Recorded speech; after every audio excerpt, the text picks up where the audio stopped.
I've done far worse than kill you. I've hurt you.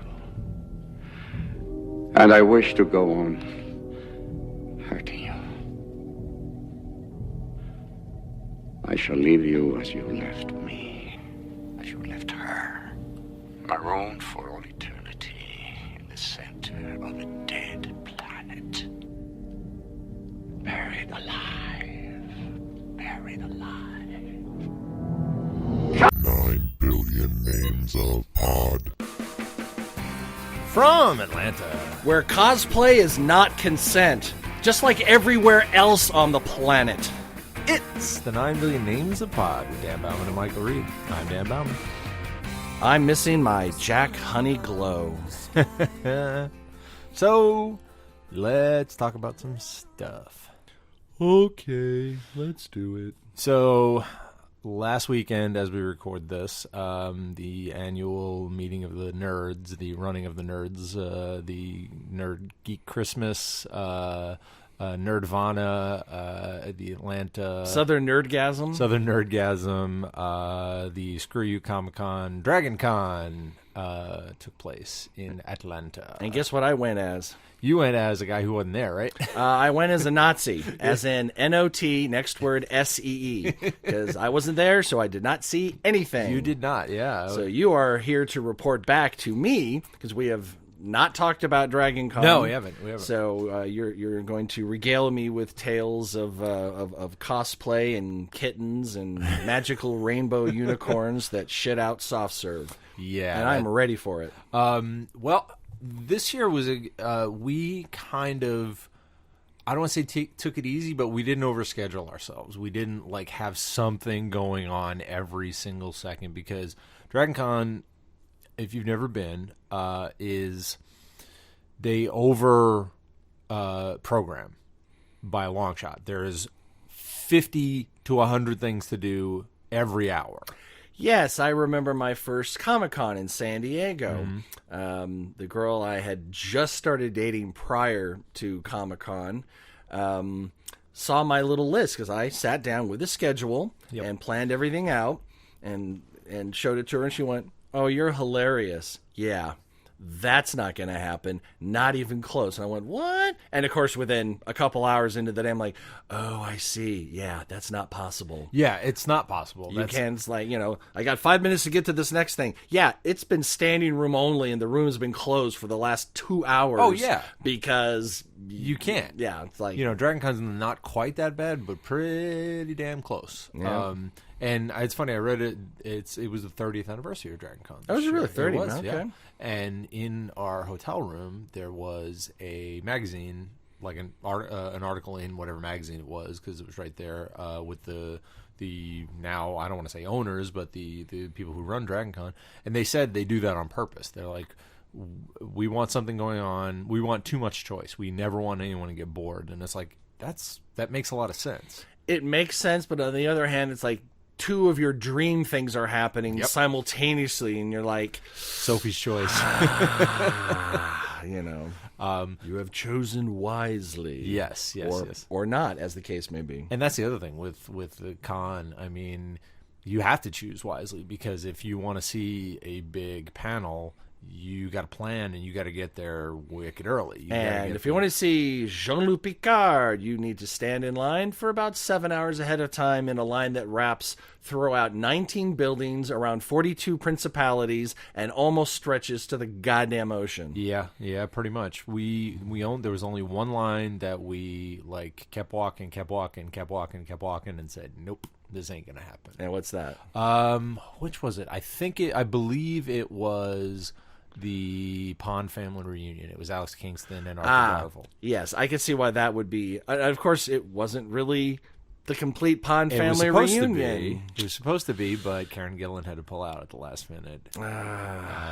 She got a role or something. Hey, working actress, it's like, you know can't what? turn it down. It's work. Major Hollywood movie, or hanging out with you nerds and talking for an hour. You cannot blame her. Right, yeah. But like I said, we did not overschedule this year. We kind of took it easy and just kind of floated around. It's like, let's do this, let's do this. We had some stuff on the schedule. What did we hit? Let's see. The first big panel we hit was Brian Henson from the Henson Company. Okay. Talking about Labyrinth and Fraggle Rock. And Are they?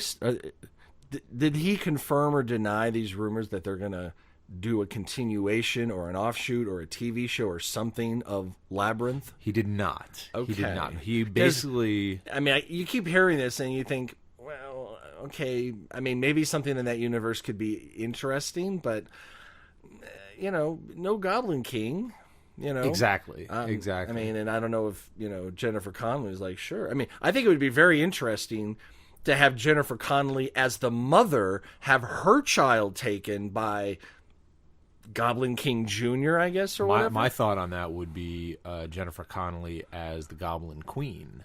Like, flip the roles. Oh, like what happened? Like not even have her be the same character.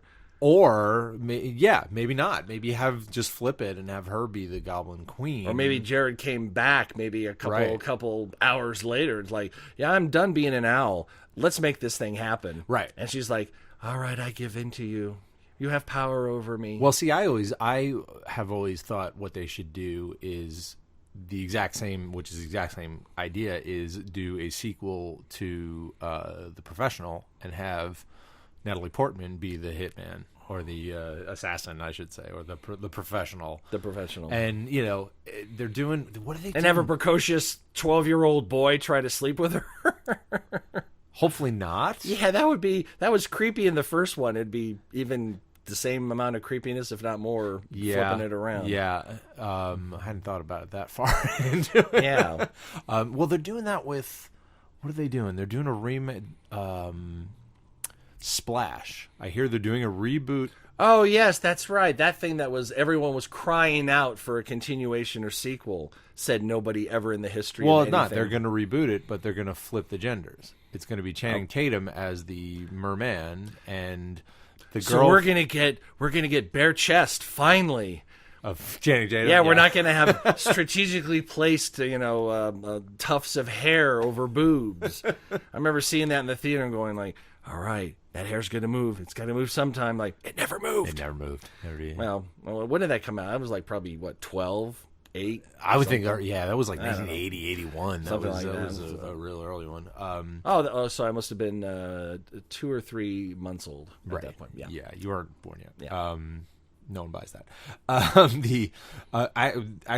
One of the first ones we did was one of the first panels we saw was I was on a mission. Every year I'm on a mission to meet.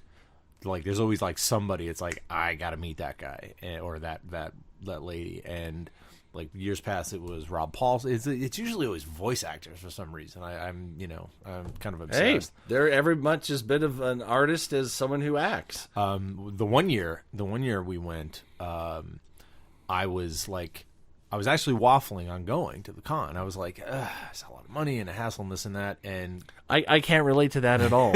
Not at all. Right. And one day Courtney was like, did you see that Terry Gilliam is going to be at DragonCon this year? And I was like, you shut your mouth, blasphemer! Don't you lie to me. She's like, I know, I saw a commercial that and I immediately went up. I was like, well, I'm gonna go buy my tickets. And was that the year that we did that I got to shake his hand, or was that that was the previous year? Okay. That was the previous year. It was the first year he was there, and I was like, well, that's what we're doing, and we did. We waited. We got there, waited online. 2.5 hours to get into his panel, and then 2.5 hours for his autograph, and it was completely worth it. So this year, as silly as it is, an actor named Will Friedle, who was on Boy Meets World, he did the voice of Batman in Batman Beyond in the future one with Kevin Conroy as old Bruce Wayne, and he's now on the sequel to Girl Meets World on Disney, which I'm far too old to be watching, but it's absolutely brilliantly done. Like, talking about sequels and reboots and all that stuff. Well, I pinch my nose at that, but then I'm an absolute addict for Gilmore Girls, and I am not the demo that show was aimed at. Right. We're gonna have to do a show on that too, because when Have you finally finished we it? did, we finally finished it. So Gilmore. I want to live in Stars Hollow. I would sell everything I have just to live there. Yep, it was pretty great. But so Wilfred L was my get this year, and first thing we did was no, it wasn't the panel. We just hit the Walk of Fame early this year because in years past, like we hadn't gotten there till Sunday. Did you say hi to Lou Ferrigno and Aaron Gray? They were not there. Neither one were here. Believe it or not, yeah. Lou Ferrigno, who is a perennial, who's been there almost every year I've been, he was not there this year. Are you kidding me? I am not. I was also surprised. No Gil Gerard? Gil Gerard was there. Yep. There you Richard go. Hatch was there, as always. Who are the other perennials that were there? Katie Sackhoff was there this year. Yep. I didn't get to see her. She was like too much. There was too many people there. The weird one that was there, or two, I should say, was two of the Backstreet Boys were there. Or, no, NSYNC. Joey Fatone and Chris something or other. One of those boy bands. I want to say NSYNC, I think. I don't know. Yeah, neither 90s do I. boy band, whatever. 90s boy band. That's not Justin Timberlake, so who gives a right. shit? Joey Fatone and Chris something or Oh, other. yeah. One of my friends had posted. I want to say, I think it was Robin. She had a chance encounter with him. Yeah. And she said, you were instrumental in my growing up. And he goes, oh, I'm sorry about that. And like was kind of rude and like, elbowing his buddies and stuff. And she was like, fuck that asshole. Yeah. I'm like, okay, well. Yeah, a lot of drinking goes on. Oh, yes.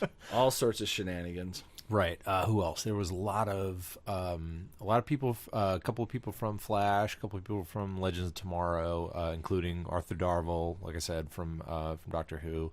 Alex Kingston was there on the week. She wasn't there till Sunday. Your usual like ghost hunter people.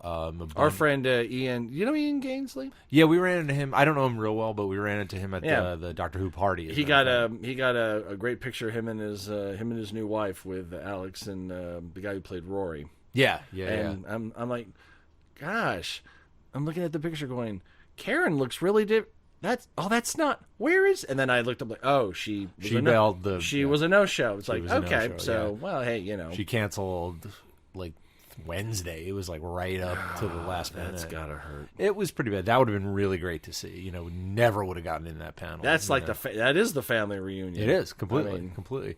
So the first panel we went to was voice actors again, a thing, and it was Will Friedle, Carrie Means, Frylock.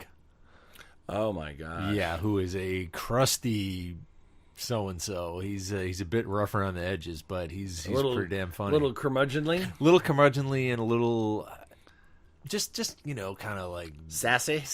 Yeah. Guy named Dave Sobolov who does a lot of voiceovers. Richard Horvitz, who is Invader Zim. Who is fantastic, and his partner in crime, Ricky Simons, who is Gurr on the show. Oh, lovely. And the two of them were ridiculous. Just absolutely ridiculous. I mean, they have their little they know each other too well, so their little back and forth was really, because Ricky's really weird, and that's kind of how he got the gig as Gurr. And Richard Horvitz is great, and a lady named Lori Allen. And Lori Allen, that name sounds very familiar to me. Welcome to Quahog News. I'm Diane Simmons. Yes. Now, I've told you my technique of meeting celebrities at DragonCon, which is don't go for the obvious. Hey, remember the time you were on Family Guy? Right. Well, that was awesome. Last thing you want to say. Right. I told you my. Hey, I worked with this person that you worked with. Exactly. Oh, and now I love this. Screw everyone else in radio. the line. I'm going to talk to you for 5 minutes. Yep. And my handlers are saying, moving along. No, screw that. I'm talking to this guy. So I was like, I've got this, because we were walking on the Walk of Fame, and she didn't have a big line for like when we got there, and she was kind of sitting by herself, and I was like, here's my chance. So I went up to her, and I was like, I know exactly how I'm going to play this. I said, a few years ago, and she looks up and she goes, oh, hi, I'm Lori. I was like, hi. A few years ago, here in Atlanta, at a theater I work at, we did a production of Reefer Madness, the musical, and she kind of falls back in her chair because she originated the role of May in the off-Broadway production. Because I remember when we were rehearsing that, I'm listening to that CD over and over and over again to learn the bass parts and the terrible song the song I had to sing in falsetto as a weed-addicted baby. That was sold to the Chinese or something. I played Sally's baby as well. Reefer Madness indeed, people. Indeed. Reefer Madness indeed. And I'm listening to this going, I know this voice. And evidently John Kassir, who was the Crypt Keeper, was also in that cast. He did the HBO or Showtime. Whoever wrote the dialogue for the Crypt Keeper just needs to be pummeled in the face repeatedly until he's a terrible puns. fine fuck. Oh, well, it wasn't him, but he was, Now whoever wrote it. Yes. I know he didn't. He's just delivering it and delivered it very well. But every one of them is like terrible. I know you're trying to make them horrible like that. That's the whole point. But they're just so awful. Just awful. Just God. But she originated the role of May, and she just kind of fell back in her chair. She's like, "You're kidding me!" And I was like, "Gotcha." And she was so cool and sweet, and I just shook her hand, and then we moved on. And then later that day, we were back in the Walk of Fame, just taking another spin, and she didn't have a line, so I was like, let's go back. And we went and we talked to her for a while. We talked about Reefer Madness, we talked about musical, and Courtney was picking her brain about vocal health and singing, because she's in musical theater, and we got a picture with her and did the whole thing. Super great. I'm going to jump around a little bit. Turns out Carrie Means, Frylock. Yeah. We went to his panel.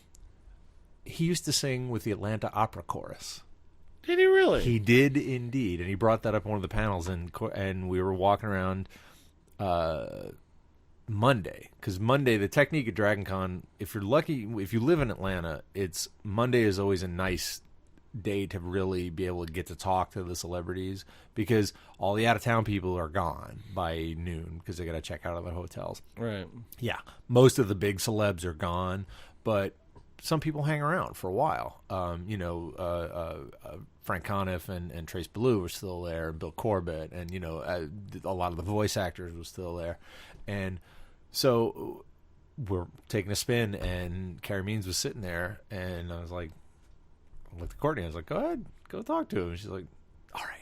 And she started talking opera with him, and he's, like I said, he's a little rough around the edges, but I was like, I mean, like, a rough but agreeable, or like, I can't believe I'm here, fuck this shit, but I'm doing it anyway? No, rough but agreeable. Like, okay, but he's one of those guys that's like, this guy could knife me at any second. He seems kind of just, I don't know. It's hard to explain. He's intimidating. That's how it is. He's very intimidating. Physically intimidating, or just attitude vocally? Attitude vocally, like at any minute he could say, I'm going to cut you, something like that. And I'm sure on Aqua Teen, he probably cut a few bitches every now and then. Oh, yeah. So that was pretty cool.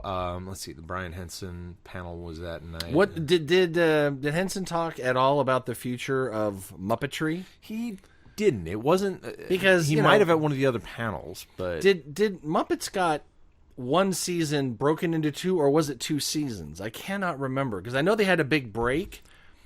I think it was technically you mean the Muppet show that they did on right? ABC. The Muppets. From what I understand, as I was following it, it was one season that they had a big hiatus in the middle, and evidently there was a big shakeup. They retooled. Yeah. He didn't. From what I understand, because my friend Jenna, who does guest ops there, she got to like wrangle him for a while, and she's really good about not. Hey Jenna, I know she does listen to the show, so hey Jenna, what's up? She's real good about not overstepping with the guests. Right. She's really good about that. But she said anyone who asked him about current Muppet stuff, he was like, it's Disney.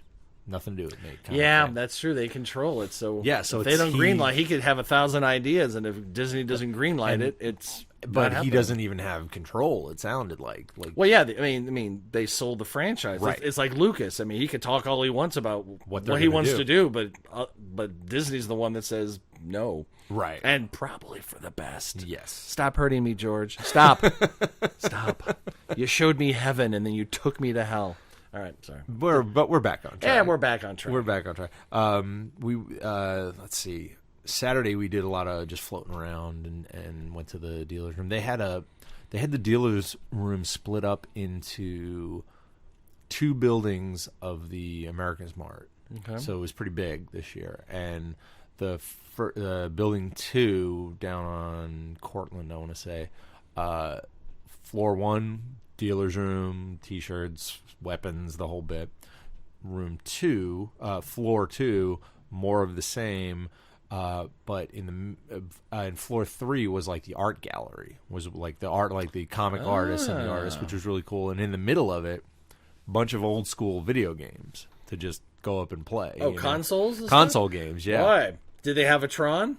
They did not have a Tron. So I got a Tron. They don't got a Tron. All right. Yeah, I mean, it wasn't. Yeah, it was like, I don't know, 10, 12 machines, but it was still kind of cool. You know, Wow. a lot of multi-game machines. You know, like with all the old school. Oh, yes. With the size of those cabinets, you literally could load in every game ever created. Pretty much. The controllers would be interesting on the front of it, but yeah, the space is ridiculous that those old games took. Yep. And then Courtney did a bunch of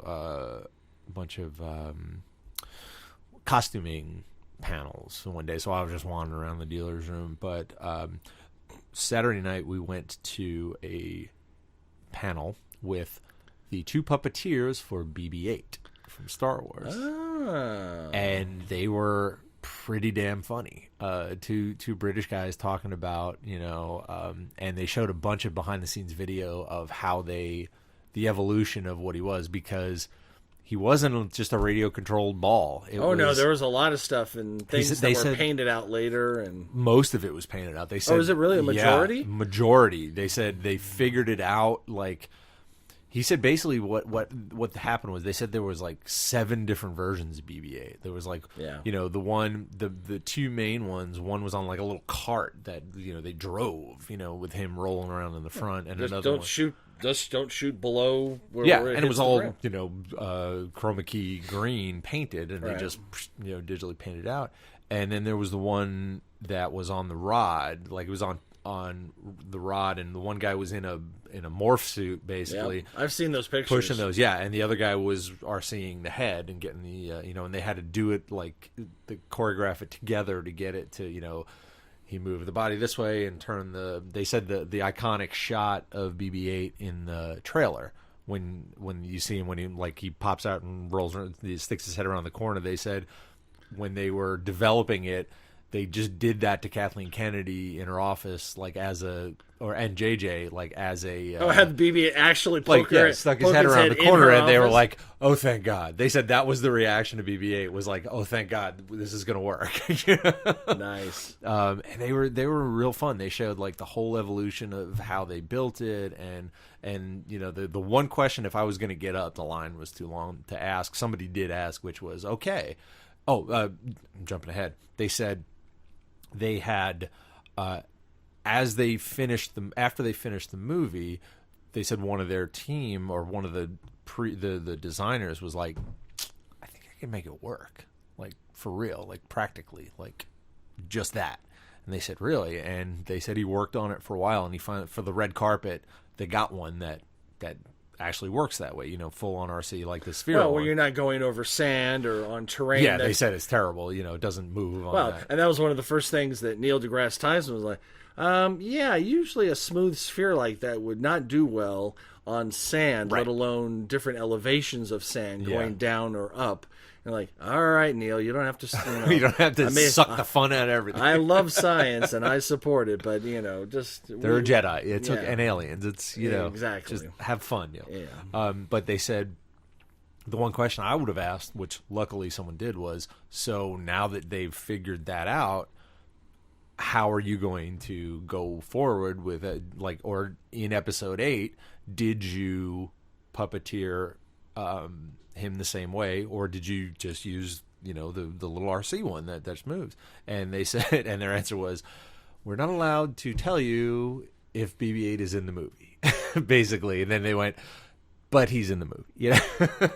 There's no doubt that he was going to be. We're going to leave R2 out of this one, which they almost really did in Force Awakens. Did, yeah. I mean, you had one shot in the flashback down at in the middle, yeah. Yeah, and then at the end where it's like, oh yeah, that missing piece that you've been looking for. Yeah, I had it the whole time. Right. Sorry, it was under a circuit board. I couldn't find it. Then I found it. So here didn't you have go. my glasses. I didn't. Oh yeah. But they asked, and they said the setup that they had finally fine-tuned by the end of episode 7. They're like, we just used the same setup because we know how to do it now. So we're not going to go with just an RC one. He said we might use it for a couple of shots, but the puppeteering, they wanted it to be a puppet. They wanted it to be you want the movements to be performed. consistent, because Right. if in the next film's like, there's BB-8, but BB-8's moving a little differently. Right. What's going on there? And And they said, you can't, with an RC model like that, you can't get the heart of a puppet. Like how a Muppet, is, they bring the life to it. They said they were kind of doing that. They were trying to bring life to this ball. Right. A ball. They were calling it a ball and a ball and a half. So they were really great. We talked to them Monday as well, and boy, were they hungover. Or at least one of them was.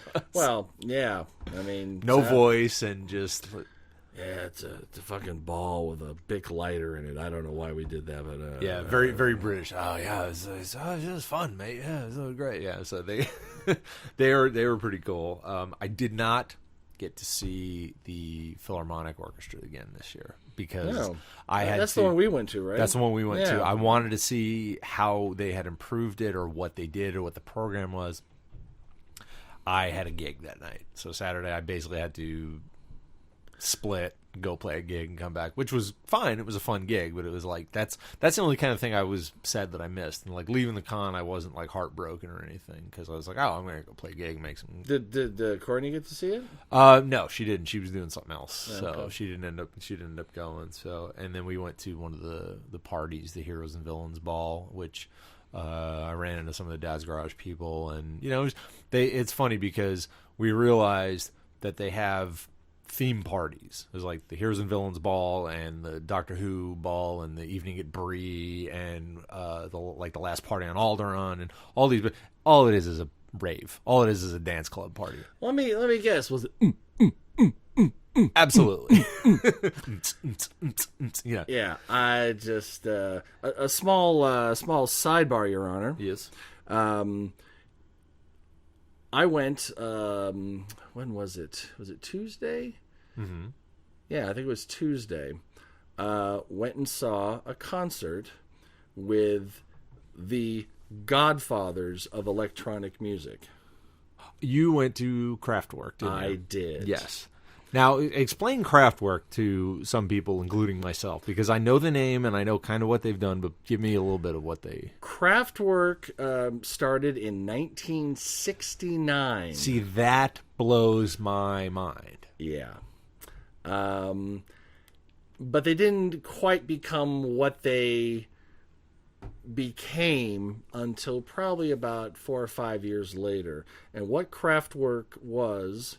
and still is to some degree. There's only one founding member left. Now, is it a group? Yes, yeah, it's a collective. Okay, it's a collective. It's a band, but they are the progenitors of electronic music. Mm-hmm. Without Kraftwerk, I will say this and defend it to my dying breath.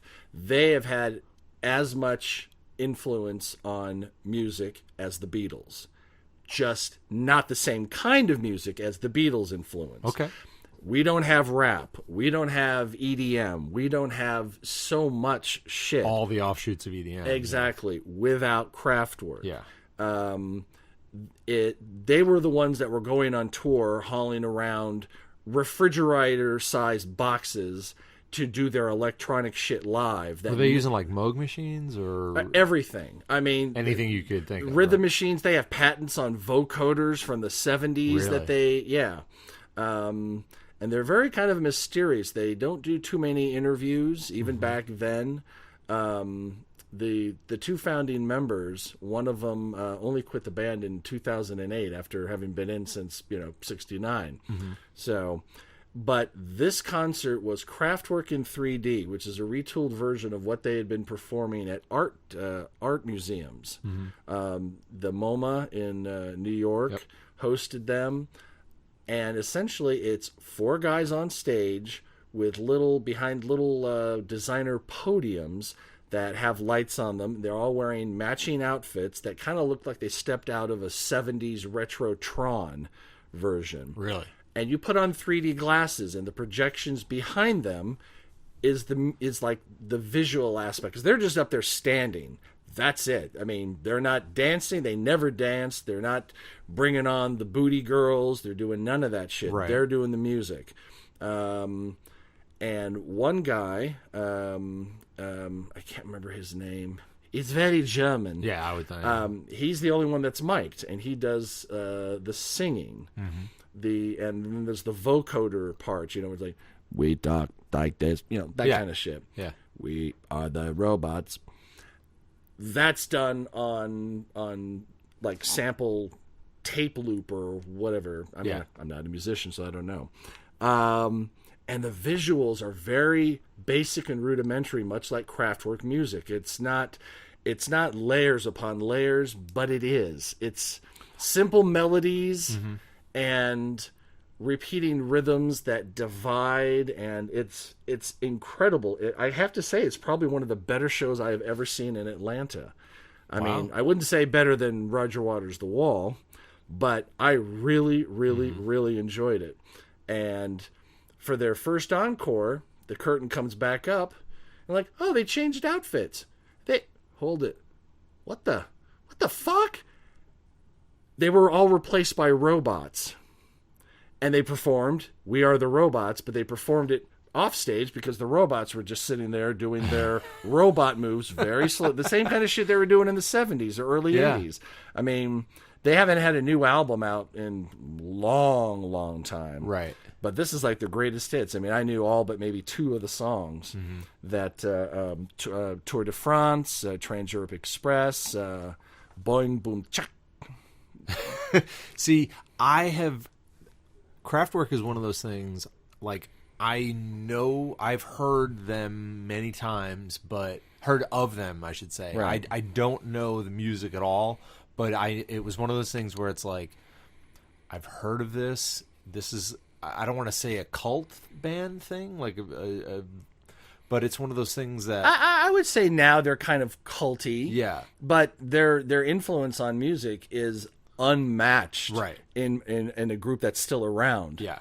I mean, I can't think of any band running around right now that has had as much influence. I mean, the Stones had a lot of influence. Yeah. But Kraftwerk, I mean, and they put on a hell of a good show. Wow. I mean, the visuals were wonderful. Could you see what their setup was now? Or is it just like laptops, or was it? No, can't see the setup because the podium. But by watching hand movements, one guy was definitely operating the visuals. Okay. So, because they're like a multimedia collective, Right. So not everyone is producing the music. Yep. There is definitely at least 2 of them operating keyboards, because I'm watching the hand movements, but they got the little barriers in front where they have the lights going on the podium, so you can't see what they're doing. Right. I would love to see it. It's probably a very well guarded secret at this point. Could be. I'm not quite sure. Right. And at the end, they started stripping back everything. One would step back from their podium, come out and bow in a spotlight and leave the stage. And suddenly they deconstructed their sound until it was the founding member, the last guy, the guy that was mic'd, and saying, Auf Wiedersehen, good night. And that was it. That was it. And it was a great, great show. I was Cool. thoroughly impressed with it. I didn't know what to expect from a Kraftwerk show, but I knew that whenever they came over here, they would play a museum in New York, maybe in Los Angeles, and they go back to Germany. And be like, they're never coming to Atlanta. I mean, major tours miss Atlanta because apparently I don't know what, I don't know why, but when they said, they announced that it was coming, I was like, oh, I'm not going to miss this. Have you ever seen them before? Nope, never have. Because of that, right? Because of that, and just because they've never been playing at a place where I've been. Yeah. Or if they had, I didn't know about it. I mean, I lived in Southern California, so any band that comes over here, if they play one other place other than New York, they play Los Angeles. Mm-hmm. So I got to see Oasis before they were huge, Blur on like their third tour ever, and all these bands that would later go on to be, super, super huge. Right. Got to see them in little clubs or at the Whiskey or whatever, because they would always play Los Angeles. Now living in Atlanta, you don't get that. Hey, we've just announced the tour. Like, great, let me check in, and you fucked us again. Yeah, the thing that makes me nuts about that is like, Richmond, Virginia, Charlotte, North Carolina, Miami, Florida. It's like, wait a minute, you missed the whole state. Exactly. It's like, we're the Los Angeles of the South as far as size. I mean, we're the major hub for You're everything. going to sell out. I mean, you're probably going to fly into Atlanta to get to where you're going. Exactly. It's like, why not have a date? I don't know if the local promoters are dicks or whatever, but so many tours just give Atlanta a miss. I think they still don't think we're as big as we are, is what or they think the entire state of Georgia is Atlanta. Or the opposite. They think Atlanta is just like the rest of Georgia, and they're not going to... tours aren't going to do that. Kraftwerk will never go over well in Atlanta. Well, guess what? The damn show sold out. Yeah, of course. I don't think I've ever been to a show in Atlanta that didn't sell out. I mean... Oh, I have. But... You know what I'm saying. But, I mean, a healthy attendance. Yes, for sure. For sure. There is, it's hard to get tickets for stuff. God, I went to go see one show. I can't even remember Ron Sexsmith was the headliner. Okay. I mean, I got a couple of his records. It's okay. But opening for him was Lloyd Cole of Lloyd Cole and the Commotions. Okay. And I felt so bad for Ron Sexsmith because the size of the audience for Lloyd Cole was 2/3 of the Variety Playhouse. And by the time Ron took the stage, I'd say there was probably 50 people left. Because nobody gave a crap about Ron Sexsmith. I will say that about Atlanta audiences. Like, they're going to come to see one act, and then they're going to fuck off. They're not going to... They're not going to show up until... if the show's at 8 and there's an opening band, they're not going to show up till 9. Or they're going to fucking leave if they don't want to see it. Yeah. So. But for me, I've discovered a lot of great bands by like, oh, well, the headliner's awesome. I can't wait. I never heard of this opening band, but you know what? Screw it. Why not give it a shot? That's how I discovered Jill Sobule. Put on she blew Joe Jackson off the stage. Wow. Which is rough to do. She destroyed him with just her and a guitar. This is long before I Kissed a Girl bullshit. But but anyway, enough of that digression. So, yes, live, EDM, Heroes and Villains Ball, the whole time. That just made you want to vomit because, No, it wasn't bad. It was just, it wasn't so much EDM, I'll say. It was just DJ. It was DJ, remixing shit on the fly. It was just excuse to drink and party. And well, dance. I mean, if you're taking dance records and doing that, that's great. But it was just funny because it's the same party with different shit on the screen. It's like you go into the one room, the Avengers are up, and you go to another room, Doctor Who is up, and it's like that's the theme. It's like no, everyone, it doesn't matter. Right. You'll get a more like the Doctor Who ball had way more Doctor Who cosplay, but. For the most part, it didn't matter. Some people just want to get drunk and dance to whatever. They didn't care. You could project the Golden Girls up there. It's like, I'm drunk as fuck and I'm going to dance. I don't care. Go Estelle Getty, whatever. I don't care. So. And speaking of cosplay, DragonCon is just an Armageddon of cosplay. It is the reason people go, and it did not disappoint this year. It was a lot of good costumes. A lot of good costumes. Unfortunately, we had a little incident. We did again. Yeah, this is the second year in a row where. Well, apparently at the DragonCon parade, some guy decided to expose himself to a bunch of people and rub up against. Like rub his junk against women. Right. Luckily. There were photographs and surveillance and everything, and the guy turned himself in. Yes. And good for him because, that you are stepping to the wrong people if Yeah. you're going. And there's a movement that has started. I'll post the picture on our Facebook page. It has a girl dressed. Wow, I mean, very sexy. Next to a sign that says, "Cosplay is not consent. No. If we're dressed like sluts and you touch our butts, we reserve the right to kick you in the nuts." Yeah, absolutely. And I'm like, just that? Okay. I mean, that's for starters. I mean, I don't understand why people think that if a girl is dressed sexily, that's like, oh, please, everyone come and touch me. It would never even cross my mind. I know. It's just It's baffling. It's baffling. I'm even weirded out when people that are dressed like that like allow people to have pictures taken with them. Like they're putting their arms around. Right. But at least you're saying, okay, put your arm around me for this picture. Yeah. Okay, but that's just people. Guys suck. Guys are the worst. White American males are the fucking worst. The worst. Just. But back to the cosplay. It was some really good. My favorite thing I saw this year. Yeah. And it was not just a specific thing. It was almost an attitude or a movement, because one of my favorite things about DragonCon is that people can just be who they are. Who they're not and want to be. Who they want to be. Yeah. That's exactly the point. Yeah. And don't dream it, Dan. Be it. right. But, that's why, I got really mad a couple years ago when they sent, like, one of the radio stations sent a couple guys, their stunt guys to go and fuck with people, mess with the nerds. And it's like, this is not the place to do that. This is people. Was it the regular guys? I don't think it might have been. It probably was. Anyway. But it was.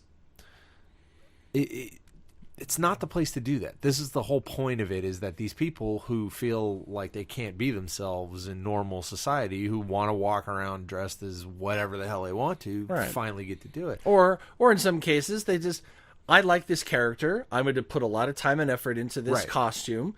I don't want to be this person. I'm not this person. But for the weekend, I'm going to have a kick-ass costume, and I'm going to let people tell me that my costume is awesome, and I'm going to enjoy that. Right. And that's part of my enjoyment of DragonCon. And my favorite thing I saw this year was people were doing costumes, but doing them freely. And in the way I mean is a huge costume I saw on multiple people was Han Solo, but women dressed as Han Solo. Why not?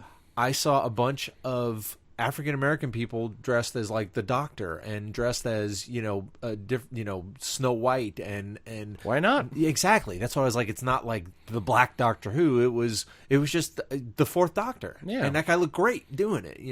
That It's not like you look at I recognize the costume, but you're black. Yeah. So who you are can't do you? that. It's That's like, wrong. Fuck no, off. it wasn't. It was like I was like, yes, excellent, perfect. See, Like, that's one of the things I like about the costuming at DragonCon is that, like, the Hello Kitty Stormtrooper, you took two and you melded them into those one. are my favorite. I mean, because it's amalgams, that yeah. kind of creativity. It's like, yes, all right, you're a Stormtrooper. Whoop-de.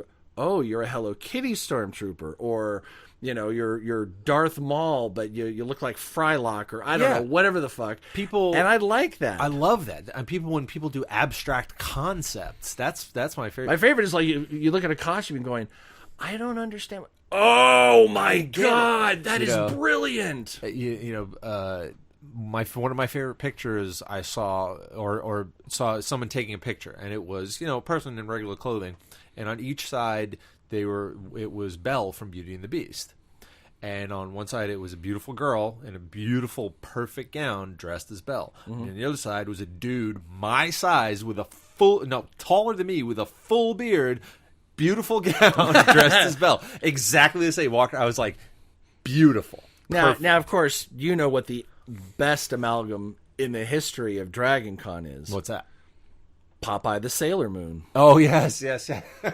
Our good friend Oz. Our good buddy Oz every year does Popeye the Sailor Moon, and he is a dude with a big old beard and tattoo, sailor tattoos, because he was in the Navy. That's right. And apparently this year at the Dirty Con Show, whatever the hell words it is, the throne of bones or Yes. the throne of dicks was there. And basically, it was like Game of Thrones. There's the throne, and it's all penises. Yeah. I saw photographs of our buddy Bernie and Oh. Oz, and I was like, I like how it started. It's like, oh look, he's on the throne, and there's Oz. Oh, and now they're posing together. Oh, and now Oz's face is in Bernie's lap while Bernie gets that Conan the Barbarian, Yeah, the pose with a fist and everything. I'm like, all right, that's a fun night for everybody, yeah, especially for Bernie.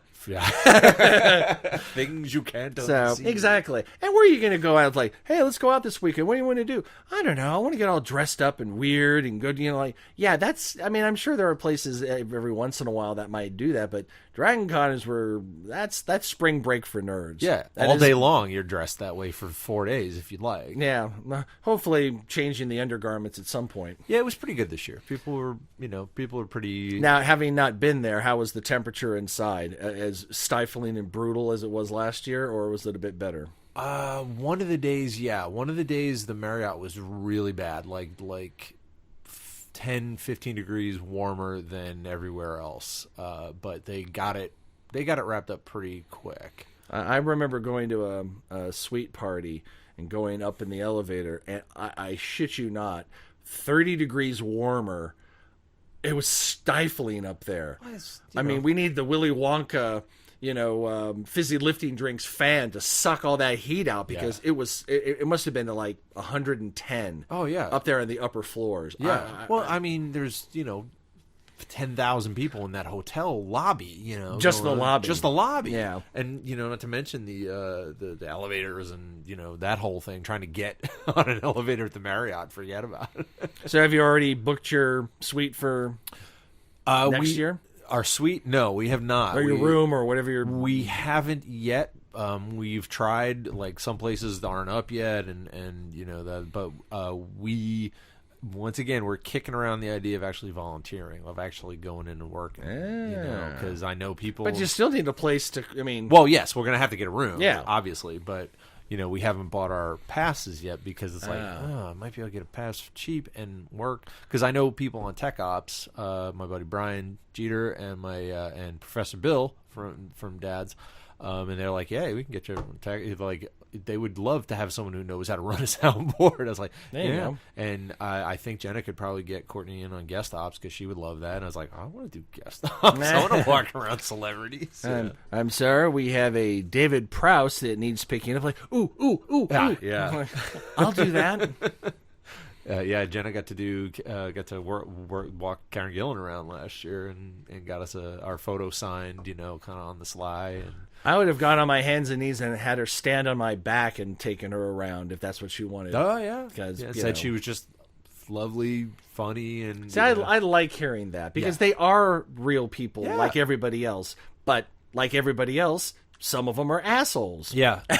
So sometimes you get a great celebrity where they're just like, I can't believe that they want to see me. Great, I'm in for everything. I'm like, God, my publicist said I got to do this bullshit. Whatever, sign, fuck, and it's just like everyone else in the world. Everyone have a bad day. Well, we had a funny moment. We're in the Marriott, which is like bedlam, and there are. Did they replace those carpets? They did. God damn it! They did. But where's all the remnants? They got stolen by the nerds and made into costumes. So they did let the remnants go. I mean, no, I think they were stolen. Oh, literally? Yeah, some were and people like scanned and photoed and made like their own patterns because I saw people that were dressed. Oh yeah, in, in the parade this year. They had an entire the cult, yes. the cult of the carpet. Oh, that carpet was just gorgeous, and the new one looks. It's terrible. It's really bad. It just looks like coffee stains. It's bad. But we're in the Marriott, and there's those stairs in the back, so you don't have to deal with the damn escalators. The people don't seem to notice. And we're walking up the stairs, and this couple are walking down the stairs, and the husband is carrying a baby, and the wife or the girl is looking down, and I turn around to Courtney and I look and I smile, and she's like, yeah, and we get to the top, and she goes, and I said, huh, and she was like, it's like, yeah, it's a cute baby. I was like, no, that was Summer Glau who just walked by. She's like, it was? I was like, yes, and I was like that. She Oh, was she looking didn't even at- recognize Summer Glau? No. And I was like, that's Summer Glau, and I'm just gonna let her go. Let her. She's on her way someplace, and Yeah. she was looking down. I was like, yeah. It's like, See, hey, there she is. See, you had more restraint than I. I wouldn't have like come up to him. I would have said, "Summer," like thumbs up. I would have like, "You will acknowledge my presence for exactly 1 second of your life. You're awesome. Bye," and just keep walking. Yeah. So. I mean, I have nothing. Hey, remember that time when you wore that Remember the skirt thing and on you kicked fire? all the Reavers' asses?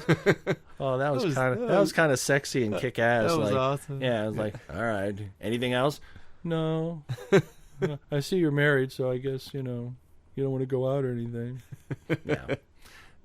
So we've talked about the costume amalgams and how one of my favorites is Popeye the Sailor Moon. Yeah. That's a classic one. And Oz brings it back every year, and rightfully so. It's a good one, and no one else is doing it. No. So why the hell not?